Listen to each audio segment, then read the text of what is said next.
J'étais à la foire agricole de Saint-Marc-des-Carrières en fin de semaine. Évidemment, une petite immersion dans l'univers agricole. Et évidemment, il y était beaucoup de questions de chaleur. On le sait, le Québec a eu une période très pluvieuse au début de l'année, mais très accablant là, depuis quelques jours. Ça peut engendrer certaines sécheresses. Puis je me demandais évidemment comment ça affecte les agriculteurs, les producteurs du Québec. On fait le point avec l'UPA. Je suis avec Martin Caron, qui est président de l'Union des producteurs agricoles et copropriétaire depuis 1994 de la ferme familiale qui fait de la production laitière et céréalière. Bonjour, M. Caron. Bonjour. Merci de prendre le temps d'être avec nous. Je sais que c'est une période achalandée pour vous. Quel bilan faites-vous justement de l'impact de la chaleur jusqu'ici sur la production agricole au Québec là, depuis le début de l'année 2025? Ben, je vous dirais qu'au niveau de la chaleur, si on regarde les dernières semaines, on commence à voir quelques effets. D'ailleurs, si vous passez, vous voyez dans les champs, si vous voyez les feuilles commencent à tourner ou à se euh, remodeler un petit peu pour ratatiner, je vais le dire comme Ouais. ça. Déjà là, on voit que c'est un signe et on commence à avoir des cultures qui commencent à avoir ce signe-là. Ça l'indique qu'ils commencent à avoir d'autres cultures qui sont prêts pour faire soit le fruit. Aujourd'hui, j'étais avec les producteurs de pommes qui me disaient, OK, il n'y a rien d'alarmant, mais il reste, si ça continue comme ça, les arbres à épuiser l'eau, Mhm. ça risque d'avoir des impacts si on n'en a pas. Ça qu'on voit de plus en plus. Il faut pas oublier aussi cette chaleur-là. Nous, on l'a subi en tant que producteurs, productrices et citoyens, citoyens, mais Ouais. on a aussi nos animaux dans les entreprises agricoles et habituellement, on a des temps un petit peu plus frais le soir. Mais là, avec le temps chaud qui se maintient, on a beau avoir des systèmes de ventilation performants, mais il reste qu'on rentre beaucoup de cette chaleur-là. Alors donc, on souhaite beaucoup, on vise mercredi avec de la Oui, ben pluie oui, c'est et, ça. et on est comme ça. Et on a commencé la saison à l'inverse. Beaucoup de pluie, trop de pluie qui a occasionné 2 semaines de retard au niveau des activités.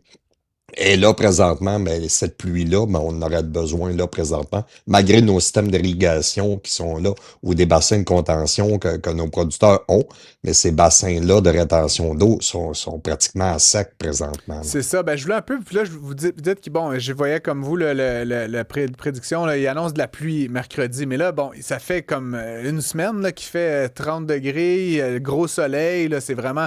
On le sent, comme vous le dites personnellement. Mais bon, dans les champs, là, il y a pas beaucoup d'ombre là, souvent.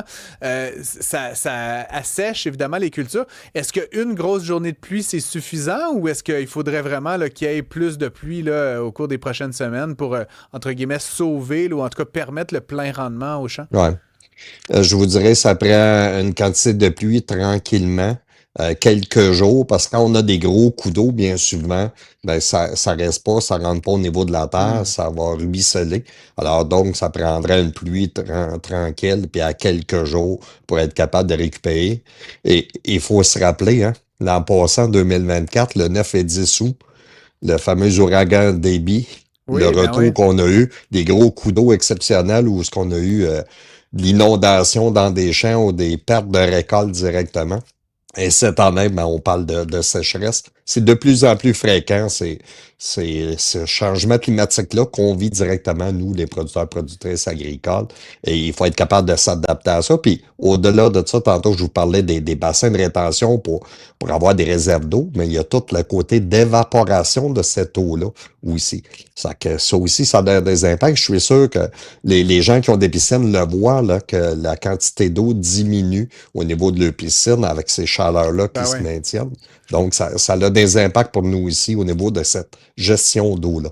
Ouais, comme je le disais en début d'émission aujourd'hui, là, bon, les gens qui se plaignent que leur gazon est jaune ou ben, donc il faut remplir la piscine, ça va, tu sais, on parle quand même de gens, les agriculteurs dont c'est la vie, là, les Ouais. revenus, l'occupation principale, puis ultimement, ça se traduit aussi par bon, ce qu'on trouve à l'épicerie, les prix, évidemment, que ça va avoir sur Ouais. les consommateurs. Je veux dire, je veux pas, je trouve que se plaindre sur son gazon puis la hauteur de sa piscine, c'est un peu cheap, Ah, peut-être en comparaison.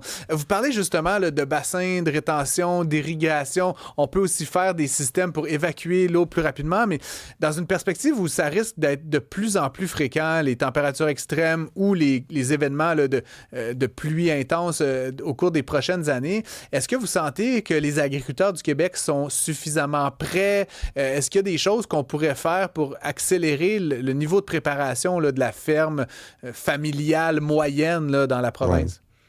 Ben, exactement. Quand on parle des changements climatiques, on le vit comme vous venez de mentionner au quotidien. Il faut être capable de mettre des choses en place, des structures, des systèmes d'irrigation, comme je parle. C'est pas toutes les entreprises qui ont ça. Naturellement, Oui, c'est des fois à petite échelle et ça a un coût. Le côté d'évaporation, il y a beaucoup de recherches qui est fait pour diminuer cette évaporation-là avec des systèmes qu'on peut mettre au niveau de ces bassins-là. C'est qu'il y a de la recherche et de l'innovation qui est fait. La santé des sols est primordiale. La santé des sols, c'est ça qui fait que quand l'eau tombe, que la plante puisse la capter oui, directement. Et toute la gestion d'eau aussi, parce que là, on parle qu'on manque d'eau, mais quand on a trop d'eau, il faut être capable de la sortir, cette eau-là, parce qu'on va être productif. Sinon, on a des problématiques au niveau de soit de champignons ou fongiques, oui. etc. Et là, dans ce temps-là, ben, il faut appliquer des produits. C'est que oui, il y a beaucoup de recherche et d'innovation qui se fait. Et il y a une diversification aussi de nos entreprises agricoles qu'on voit de plus en plus. Parce que vous savez, on se fait dire souvent, ah, les producteurs sont jamais contents de la température, mais ça dépend de ce que tu fais. Tu sais. Si tu fais des asperges au commencer, tu fais des betteraves, de la salade, du maïs sucré, etc., tu as besoin de l'eau différente au niveau de l'année, Ouais. puis de la chaleur aussi. Ça que c'est ça qu'on est en train de mettre en place. Mais il y a beaucoup de recherche et d'innovation qui se fait au niveau des entreprises. Puis comment aussi je dirais la gestion de l'eau, c'est extrêmement important parce que même si on est dans un endroit ou ici au Canada où il y a de l'eau douce, en bonne quantité quand même, Ouais. il reste qu'il faut faire attention à cette gestion d'eau-là pour l'ensemble de l'agriculture, mais aussi l'ensemble de la société. Là. Oui, effectivement, parce que si on se met à pomper toute l'eau, à un moment donné, ça va avoir d'autres conséquences négatives. On en parlait un Absolument. peu plus tôt à l'émission, là, apparemment, la canneberge là, est insatiable d'eau, hein, puis on voit cette industrie-là, ben, c'est une des sous-industries du système agricole, mais qui est en pleine expansion. Le Québec est une Mhm. vraie force en matière de canneberge, mais Ouais. comment dire, c'est très affamé, la canneberge, apparemment. Ouais. Mais moi aussi, j'ai regardé l'article, puis j'ai déjà parlé aussi au président des Canneberges au niveau de Vincent, Oui, puis il reste que eux, là, ils ont déjà des bassins de rétention, tout ça. je comprends. Et il y a de la recherche qui se fait parce que ces eaux-là est contrôlée et retournée, tu sais, elle n'est pas gaspillée, elle est retournée par rapport à ça. Oui, ça prend des grandes quantités d'eau, mais ils ont des systèmes d'application, puis il y a de l'innovation qui se fait. Quand je vous parle d'évaporation dans ces bassins-là, mais il faudrait trouver une façon. Il y a déjà des nouvelles techniques et il faudrait être capable d'amener ça à ces aspects-là parce qu'on se doit d'être fier de la canneberge, là. Ah, On est deuxième marché au niveau de l'exportation, puis c'est un fruit au niveau de la santé qui est vraiment excellent. Là. effectivement. Martin Caron, je rappelle que vous êtes président de l'Union des producteurs agricoles du Québec et vous-même un agriculteur là, dans une ferme familiale depuis 1994. Merci d'avoir été avec nous à l'émission. Merci, on se souhaite de la pluie Oui, ce avec mercredi. beaucoup de plaisir. Au revoir. Au revoir.